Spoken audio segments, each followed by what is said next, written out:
नमस्कार, दिन भर की बड़ी खबरों में आपका स्वागत है। मैं हूं परवीन शेख। आज इस बुलेटिन में बात होगी इंडिया पर मुश्किल में एनडीए की। सर्वदलीय बैठक में विपक्ष के दबाव में आई मोदी सरकार की। बात करेंगे एनसीपी में फूट के बाद अजीत पवार और उद्धव की मुलाकात की। पश्चिम बंगाल में बीजेपी की डूबती नैया की। साथ ही जानेंगे कैसे तीस्ता सीतलवाड़ मामले में बीजेपी को मिली मात। और बुलेटिन के आखिर में बात होगी इंडिया गठबंधन में 9 और दलों के शामिल होने के संकेत की। इसके साथ ही और भी कई बड़ी खबरों से आपको करवाएंगे रूबरू। लेकिन तमाम बड़ी खबरों से पहले एक नजर सुर्खियों पर। विपक्षी गठबंधन का नाम इंडिया पड़ने से बीजेपी में खलबली। नाम को लेकर दिल्ली के बाराखंबा पुलिस स्टेशन में शिकायत कराई गई दर्ज। भावनाएं आहत होने का बताया कारण। सीमा हैदर को भेजा जाएगा पाकिस्तान। उत्तर प्रदेश के स्पेशल डीजी प्रशांत कुमार ने दिया बड़ा बयान। कर्नाटक विधानसभा से 10 बीजेपी विधायक सस्पेंड। डिप्टी स्पीकर पर कागज फेंकने का है आरोप। दिल्ली आबकारी नीति मामले में पेश हुए मनीष सिसोदिया। राज एवेन्यू कोर्ट मामले की अगली सुनवाई 31 जुलाई को करेगा। सीबीआई को सप्लीमेंट्री चार्जशीट से जुड़े दस्तावेज भी आरोपियों को देने का निर्देश। शेयर बाजार ने नया ऑल टाइम हाई बनाया। सेंसेक्स 67,171 और निफ्टी ने 19,851 का स्तर छुआ। एनटीपीसी का शेयर 2.82% चढ़ा। ये तो थी सुर्खियां और अब बात आज की सबसे बड़ी खबर की। इंडिया गठबंधन नाम की चर्चा आज हर तरफ है। 26 विपक्षी दलों के गठबंधन को इंडिया नाम दिया गया है। इस नाम ने बीजेपी की नींद उड़ा दी है और उसकी ओर से दावे किए जाने लगे कि इंडिया नाम पर विपक्ष में ही मतभेद है। लेकिन बीजेपी को नीतीश कुमार ने करारा जवाब दे दिया है। देखते हैं ये खास रिपोर्ट। बेंगलुरु में विपक्षी गठबंधन का नाम इंडिया रखा गया। सभी 26 दलों के नेताओं ने इस पर अपनी सहमति जताई। किसी ने भी इंडिया नाम का विरोध नहीं किया। बीजेपी नेता दावा कर रहे थे कि नीतीश कुमार इंडिया नाम से नाराज थे। उन्होंने आपत्ति जताई थी, लेकिन नीतीश ने ही सामने आकर जवाब दे दिया। कहा कि हमने इंडिया नाम का समर्थन किया था।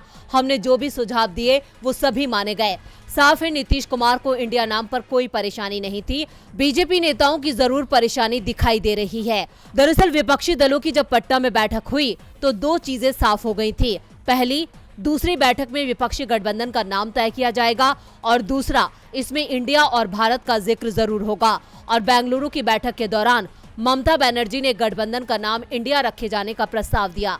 वैसे दावा ये भी किया जा रहा है कि ममता बनर्जी को ये नाम राहुल गांधी ने सुझाया था, जिसके बाद ममता ने इसे बैठक में रख दिया और सभी ने इसे स्वीकार भी कर लिया।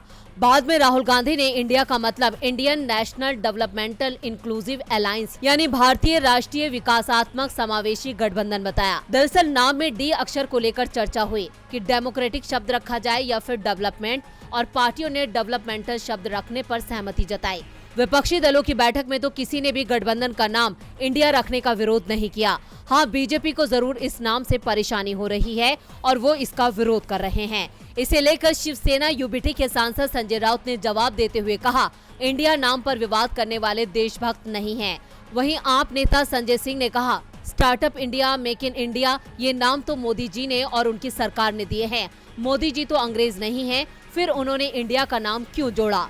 कल से संसद का मॉनसून सत्र शुरू हो रहा है। इस बार संसद में एनडीए का सामना इंडिया से होने वाला है। इंडिया गठबंधन ने मोदी सरकार को घेरने के लिए एक बड़ी बैठक बुलाई है, जिसमें बीजेपी को घेरने के लिए खास रणनीति बनेगी। उससे पहले आज सर्वदलीय बैठक भी हुई। इसमें इसकी एक झलक देखने को मिल गई। संसद के मानसून सत्र की शुरुआत 20 जुलाई से हो रही है और सत्र शुरू होने से पहले कांग्रेस अध्यक्ष और राज्यसभा में विपक्ष के नेता मल्लिकार्जुन खड़गे के संसद भवन के कमरे में इंडिया गठबंधन के दलों की बैठक होगी, जिसमें संसद में सरकार के खिलाफ उठाए जाने वाले मुद्दों पर चर्चा की जाएगी। नए गठबंधन का नाम सामने आने के बाद ये विपक्षी गठबंधन की पहली बैठक होगी। वैसे विपक्षी दलों के तीखे तेवरों का अंदाजा तो सरकार की ओर से बुलाई गई सर्वदलीय बैठक में ही हो गया।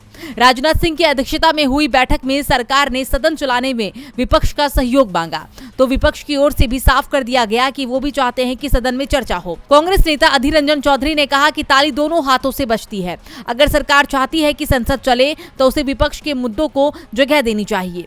कांग्रेस ने सत्र में मणिपुर की स्थिति पर चर्चा की मांग की है, जिसे सरकार ने स्वीकार कर लिया है। इस बार महंगाई, बेरोजगारी, केंद्र एजेंसियों के राज्य में हस्तक्षेप के मुद्दे को भी इस बार के संसद में उठाने की तैयारी में है। दूसरी ओर सरकार इस सत्र में 2.5 दर्जन के करीब विधेयकों को पेश कर सकती है, जिसमें सबसे महत्वपूर्ण विधेयक दिल्ली में अधिकारियों के ट्रांसफर और पोस्टिंग से जुड़ा हुआ है।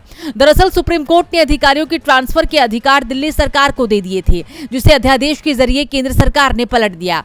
अब इस अध्यादेश को संसद में पेश किया जाएगा। आप सांसद संजय सिंह ने बैठक में इस मुद्दे को उठाते हुए कहा है कि सरकार को सुप्रीम कोर्ट की चिंता नहीं है। सुप्रीम कोर्ट के 5 जजों का फैसला 8 दिन में कैसे बदल दिया गया? आखिर अध्यादेश के जरिए संविधान संशोधन कैसे किया जा सकता है? साफ है कि संसद सत्र में सरकार के सामने मुश्किलें दिखाई दे रही हैं। संसद में एनडीए बनाम इंडिया का टकराव देखने को मिलेगा। वहीं महाराष्ट्र में उद्धव बनाम शिंदे में भी टकराव जारी है। बेंगलुरु में विपक्षी दलों ने अपनी ताकत दिखाई, गठबंधन को नया नाम दिया इंडिया, जिससे बीजेपी के अंदर डर दिखाई देने लगा और इसका असर बीजेपी के साथ गए दलों पर भी दिख रहा है। संकेत मिल रहे हैं कि अजीत पवार एक बार फिर एनडीए में खेल कर सकते हैं। बेंगलुरु में विपक्षी गठबंधन की एकता का असर अब एनडीए पर दिखाई देने लगा है। एनडीए में शामिल हुई पार्टियों में चिंता दिखाई दे रही है और जो दल और नेता हाल ही में एनडीए से जुड़े हैं, उनमें परेशानी ज्यादा दिखाई दे रही है। इन सब के बीच महाराष्ट्र एक बार फिर बीजेपी की परेशानी की वजह बनता दिख रहा है। राज्य में दिलचस्प सियासी तस्वीर सामने आई है। एनसीपी में टूट के बाद उद्धव ठाकरे ने पहली बार अजीत पवार से मुलाकात की। इस मुलाकात के दौरान पूर्व मंत्री आदित्य ठाकरे भी अपने पिता के साथ मौजूद थे। मुलाकात की तस्वीरों ने सबका ध्यान अपनी तरफ खींच लिया। इस मुलाकात के बाद उद्धव ठाकरे ने कहा, मैंने उनसे राज्य और लोगों के लिए अच्छा काम करने को कहा है। हम अजीत पवार के साथ काम कर चुके हैं और उनके काम करने के तरीके से वाकिफ भी हैं। और अजीत पवार भी शायद अब विपक्षी गठबंधन की बढ़ती ताकत से वाकिफ दिखाई दे रहे हैं। अजीत की लगातार अपने चाचा शरद पवार से हो रही मुलाकात भी संकेत दे रही है कि महाराष्ट्र में कुछ बड़ा होने वाला है। अजीत पवार एक बार फिर चाचा के पास लौट सकते हैं। इसके संकेत महाराष्ट्र विधानसभा से ही मिल रहे हैं और अजीत पवार दावा कर रहे थे कि एनसीपी के 53 विधायकों में से 42 उनके साथ हैं। लेकिन विधानसभा के अंदर एनसीपी के विधायक अभी भी विपक्ष की बेंच पर ही बैठ रहे हैं, जिससे संकेत मिल रहा है कि एनसीपी में शरद पवार का दबदबा है। सिर्फ जो विधायक ईडी और दूसरी केंद्रीय एजेंसियों के जांच के दायरे में हैं, वो ही सत्ता पक्ष की बेंच पर दिख रहे हैं। ऐसे में शरद पवार कोई बड़ा खेल कर सकते हैं, जिससे बीजेपी परेशान दिखाई दे रही है। उद्धव और अजीत की मुलाकात क्या रंग लाती है, ये देखना होगा। लेकिन बंगाल की राजनीति में बीजेपी का रंग फीका पड़ गया है। हाल ही में हुए पंचायत चुनावों ने बीजेपी की चिंता बढ़ा दी है। पंचायत चुनावों के दौरान वामपंथियों और कांग्रेस के उभार के साथ बीजेपी के वोट शेयर में भारी गिरावट दर्ज की गई है। ऐसे में 2024 के चुनाव में राज्य से 35 लोकसभा सीटें हासिल करने के पार्टी के महत्वाकांक्षी लक्ष्य पर सवाल उठने लगे हैं। क्या है पूरी खबर, देखते हैं ये रिपोर्ट। बंगाल पंचायत चुनावों में बीजेपी ने 22.88% वोट शेयर हासिल किया, लेकिन ये 2021 के विधानसभा चुनावों में मिले 38% वोट से काफी कम है। जबकि वाम कांग्रेस आईएसएफ गठबंधन ने अपना वोट शेयर दोगुना कर 20.80% कर लिया है, जो पिछले राज्य चुनाव में 10% था। ये बीजेपी के सामने एक बड़ी चुनौती पेश कर रहा है। टीएमसी ने पिछले विधानसभा चुनावों में 48% के अपने वोट शेयर को पार करते हुए करीब 51.14% वोट शेयर हासिल किया। पश्चिम बंगाल की 42 लोकसभा सीटों में से बीजेपी ने 35 सीटें जीतने का लक्ष्य रखा है, लेकिन पंचायत चुनाव के नतीजों ने बीजेपी के लक्ष्य को सवालों में ला दिया है। आपको बता दें कि अप्रैल में केंद्रीय गृह मंत्री अमित शाह ने राज्य से 35 सीटें जीतने का लक्ष्य रखा था। बीजेपी के राज्य महासचिव अग्निमित्रा पॉल ने कहा कि हम ये नहीं कह रहे हैं कि हमें अपने गिरवा में झांकने की जरूरत नहीं है, क्योंकि कुछ खामियां हुई है। कई स्थानीय इकाइयों के अध्यक्ष बदले जाएंगे और कुछ जिला इकाइयों में भी बदलाव किया जाएगा। इस बार त्रिकोण मुकाबले से तृणमूल कांग्रेस को फायदा हुआ और उसने आश्चर्य रूप से 79% ग्राम पंचायतों, 92% पंचायत समितियों और 100% जिला परिषद की सीटों पर जीत हासिल की। 2021 के विधानसभा चुनावों में अपनी हार के बाद पश्चिम बंगाल में बीजेपी आंतरिक संघर्ष, दल बदल और चुनावी असफलताओं से जूझ रही है। वहीं पिछले साल भवानीपुर उपचुनाव, कोलकाता नगर निगम चुनावों में वोट शेयर में गिरावट और सागर दीघी उपचुनाव में सीपीएम एम और कांग्रेस वाम गठबंधन ने जीत हासिल की, जिससे राज्य में बीजेपी की स्थिति में और गिरावट आई है। राजनीति के जानकारों का मानना है कि नेतृत्व संकट और सबको साथ लेकर चलने की कमी की वजह से बीजेपी का प्रदर्शन निराशाजनक रहा। ऐसे में 2024 में बीजेपी का 35 सीटों को जीतने का लक्ष्य दूर की कौड़ी है। पश्चिम बंगाल में बीजेपी के मंसूबे फेल हो गए हैं। मंसूबे तो गुजरात की बीजेपी सरकार के भी फेल हो गए हैं।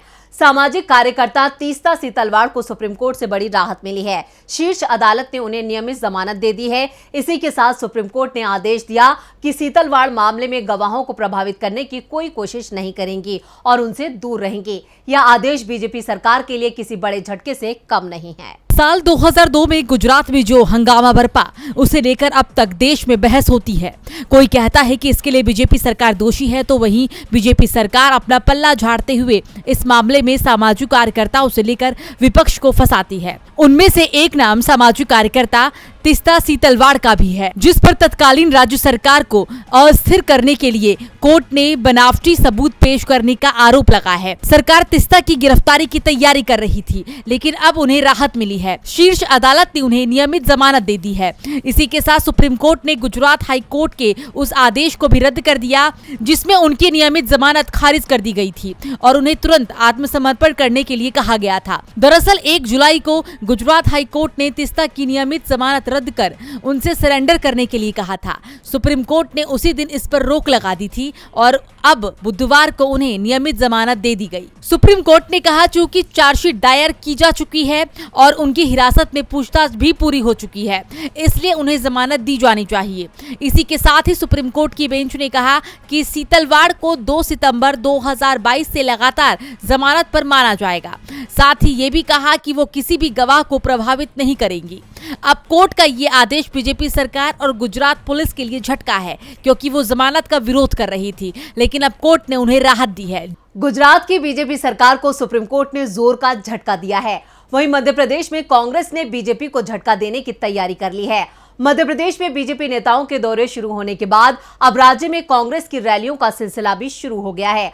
कांग्रेस महासचिव प्रियंका गांधी 21 जुलाई को ग्वालियर चंबल संभाग के दौरे पर हैं। वो केंद्रीय मंत्री ज्योतिरादित्य सिंधिया के गढ़ ग्वालियर में एक जनसभा को संबोधित करेंगी, जबकि प्रियंका के बाद राहुल गांधी भी मध्य प्रदेश आने का जो प्लान है वो पूरी तरह से तैयार हो गया है। तो कब एमपी में गरजेंगे राहुल गांधी, देखते हैं ये रिपोर्ट। मध्य प्रदेश में विधानसभा चुनाव को लेकर राजनीतिक दलों की सरगर्मियां तेज हो गई हैं। कांग्रेस महासचिव प्रियंका गांधी 21 जुलाई को ग्वालियर चंबल संभाग के दौरे पर आ रही हैं। वो केंद्रीय मंत्री ज्योतिरादित्य सिंधिया के गढ़ ग्वालियर में एक जनसभा को संबोधित करेंगी। प्रियंका गांधी के दौरे को लेकर कांग्रेस कार्यकर्ता और नेता काफी उत्साह से लबरेज हैं। प्रियंका का यह दौरा मध्य प्रदेश में सत्ता परिवर्तन में महत्वपूर्ण भूमिका निभाएगा। तो वहीं इस बीच राहुल गांधी को लेकर भी कांग्रेस ने एक्शन प्लान तैयार कर लिया है। राहुल गांधी 8 अगस्त को विंध्या से कांग्रेस का चुनावी शंखनाद करेंगे। इसके अलावा शहडोल जिले में आम सभा को संबोधित करेंगे। इससे पहले 1 जुलाई को पीएम मोदी भी शहडोल जिले के पकरिया गांव पहुंचे थे। उन्होंने भी विंध्या महाकौशल के सहारे पूरे प्रदेश के जनजातीय समुदाय को साधने की कोशिश की थी। राहुल गांधी भी उसी शहडोल जिले का दौरा करने वाले हैं। राहुल यहां पहली रैली कर मध्य प्रदेश में चुनावी बिगुल फूकेंगे। मोदी शहडोल जिले के लालपुर और पकरिया पहुंचे थे, तो राहुल गांधी दूसरी छोर में स्थित ब्योहारी पहुंच रहे हैं। कांग्रेस ने राहुल की रैली के लिए ब्योहारी का चुनाव इसलिए किया है क्योंकि यहां से रीवा, सतना, सीधी, सिंगरौली, पन्ना, कटनी, जबलपुर समेत अन्य स्थानों से आने वाले लोगों को सुविधा होगी।